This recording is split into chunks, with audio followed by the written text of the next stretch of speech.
Take the Leap is the podcast where we get real about the roller coaster that is entrepreneurship and life. Sure, some folks make running a business look like a walk in the park, but let's be honest, it's more like a wild ride through a theme park with a lot of unexpected twists and turns. Join us, your co-hosts, Ashlan and Tory, as we spill the beans on our own real-life experiences and shine a spotlight on some amazing guests.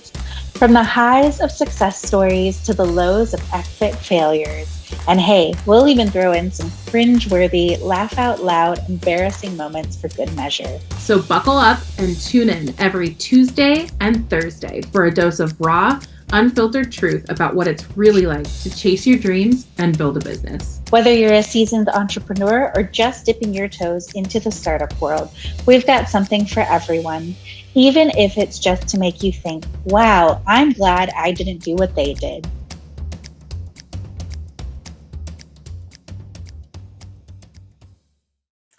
Welcome back to the Take the Leap podcast. I am really excited to talk about what we have to talk about today.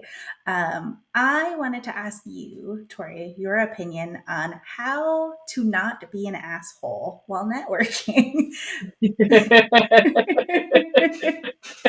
It's, oh my gosh, such a pet peeve of mine going to networking events and interacting with certain people, certain types of people, I should say.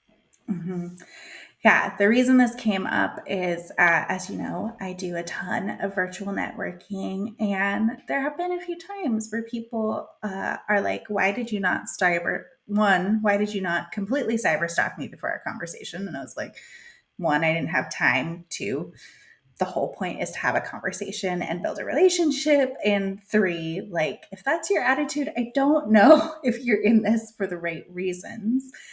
And I think the other thing that you and I were talking about was just people that you meet in networking who are like, connect me to someone, do this for me. They're very, very like, do this for me, help me.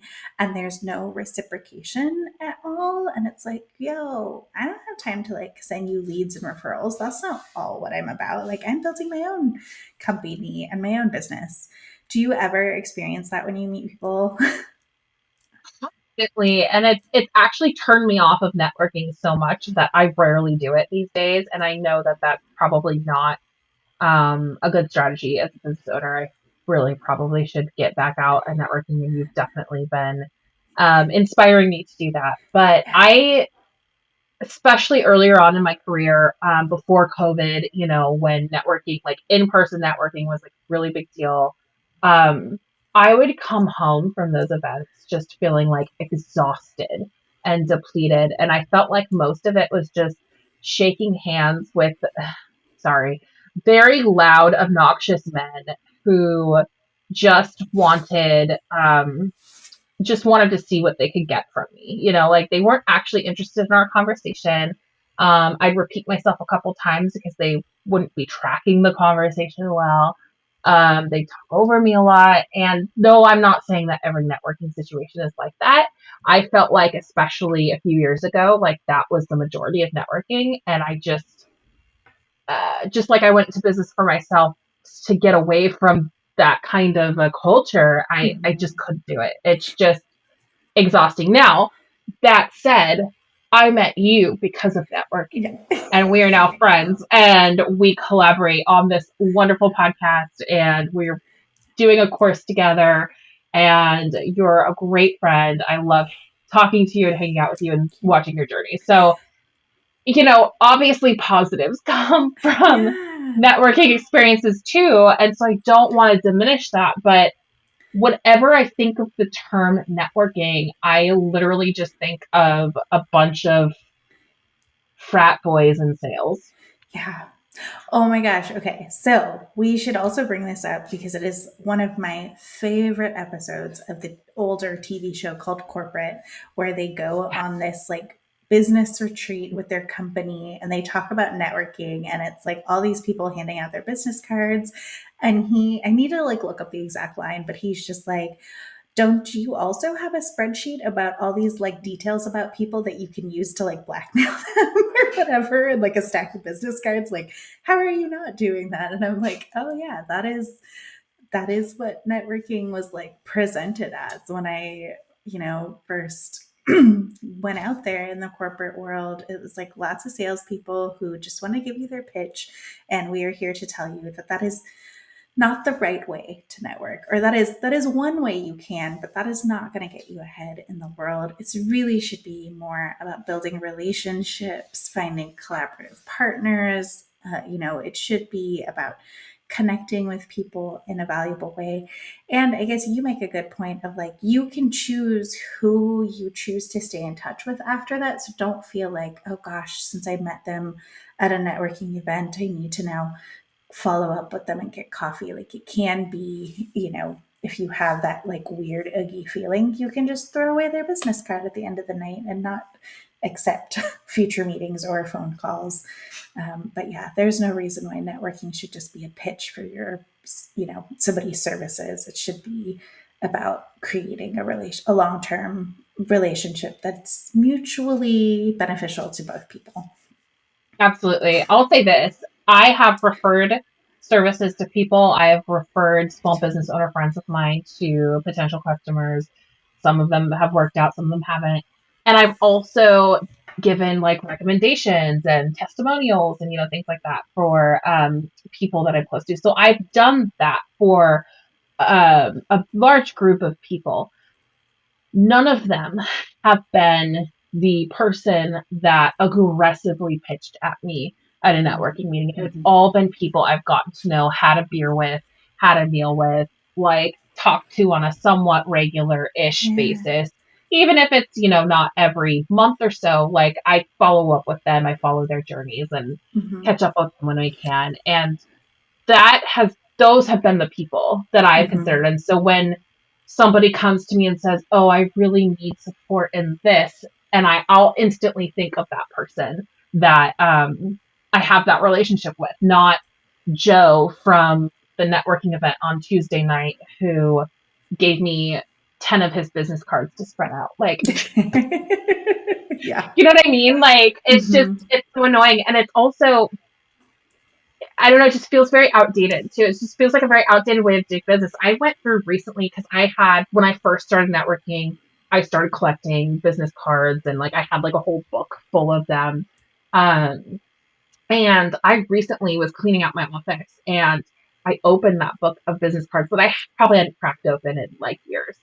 And I was going through it and I'm like, I couldn't tell. I mean, I know this person's name and their position and the company they work for.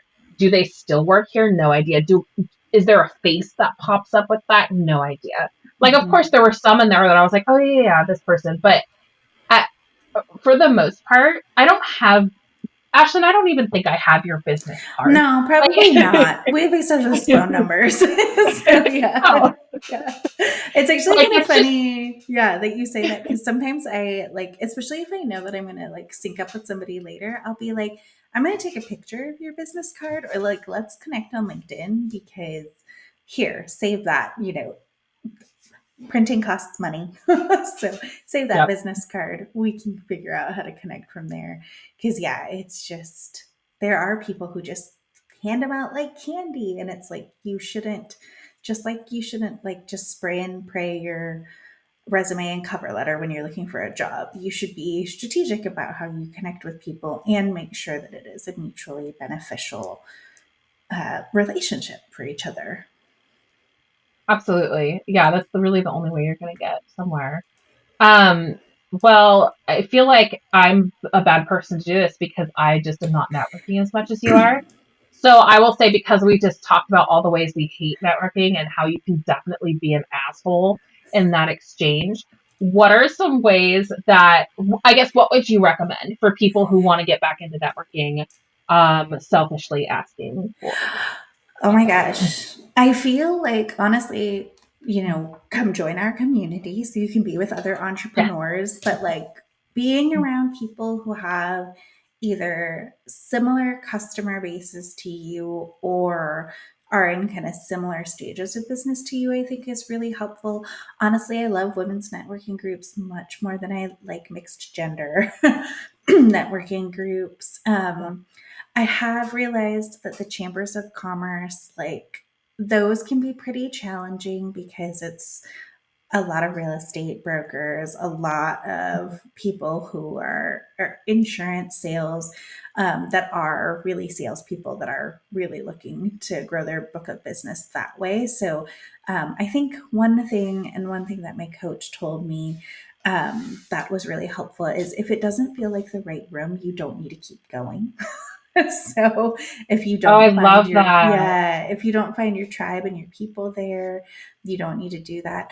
And hey, if you're not finding the room, if you are as daring as Tori was, because this is how we reconnected after all those years of knowing to each other. Tori put some sort of message on LinkedIn. I think you said like, "Hey, I'm looking to network with people who are the only communications person on their team at work. Who else is in that boat?" And I responded and I was like, "Hey, when are you meeting up? Let's do this." That's how we reconnect, or how we connected with Mark. And so yeah, if you're not finding a room, don't be afraid to build the room yourself Yeah, and invite that's people. so powerful.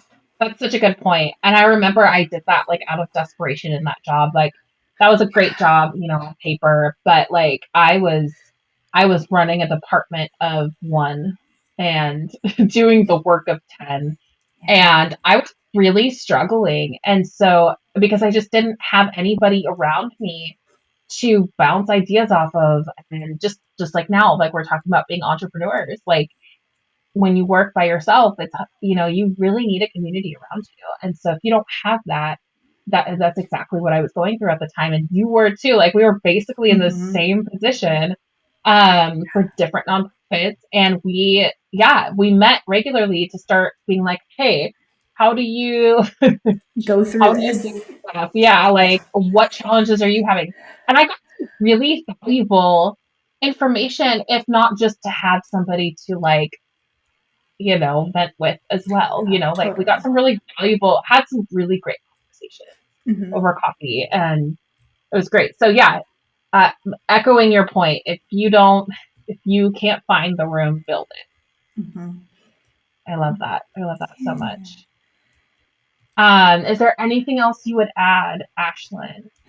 I would add that networking doesn't always have to be like pitching and sharing about yourself. Like if you do, like when we were doing the marketing meetups, if you do meet regularly with the same group of people, you get to go deeper and have deeper conversations. And then maybe I will do a shameless plug for, I started a book club where we read diversity, equity, inclusion, justice, and belonging related books, which has been like a nice little container to be able to process our work, process, all of the principles that are involved right now.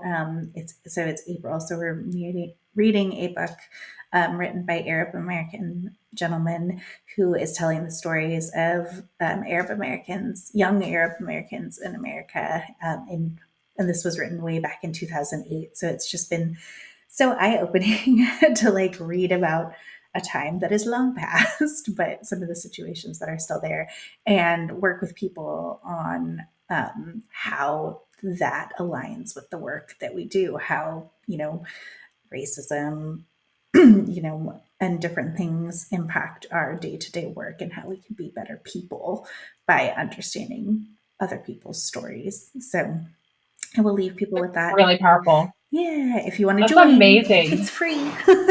So, and That's fun. awesome. Yeah. That's really awesome. I love that. Well, and it's just such a good point. Like we don't we don't necessarily want to talk all about business, right? Like Mhm. when I get to know you, I want to get to know you as a person. Like there was somebody I don't remember, it was somebody I used to work with, I think, said this to me. They said when I'm making decisions like that, business decisions, like I want to go with the person that I can have a beer with at the end of the Mhm. day, not, the person I hardly know. Like I want to know about that person and their family and their life, Mhm. and Mhm. I wish I could remember who said it because I would give them a shout out, but I don't remember. So Oh my gosh. there it is. I agree. Yeah. Yeah. those calls are always better too. Like usually, especially when I'm doing like virtual networking, I'm like, what part of the country are you in? What is it that you like to do outside of work? How can we get to know, like connect on a deeper level than you sell widgets, I do this. Like it's not, we're whole people. We're not just what we do for work and what we do in business. We have whole lives. We have interests. We have just a million other things besides work, but all of those things make us who we are and give us the power to approach our work that way. So it's just, I don't know. It's, don't be an asshole while you're networking. Yes. Yes. It should not be all about you. Nobody likes narcissists ever. Ever. Well, that concludes our segment on networking. As always, if you have any ideas about what you'd like us to cover and talk about on the podcast, you can visit our website and submit our listener feedback form, or you can email us at aloha@taketheleap-today.com. Thanks so much for spending another episode with us, and we'll see you next time. Bye. Bye. Thank you for listening to the Take the Leap podcast. We hope you found useful takeaways you can apply to your entrepreneurial journey. Subscribe so you don't miss future episodes, and keep in touch and follow us on Instagram. If you have business questions, shoot us a direct message or leave us a comment. We'll try to cover it in an upcoming episode. And visit our website, taketheleap-today.com, for more resources like our online course that accompanies this podcast.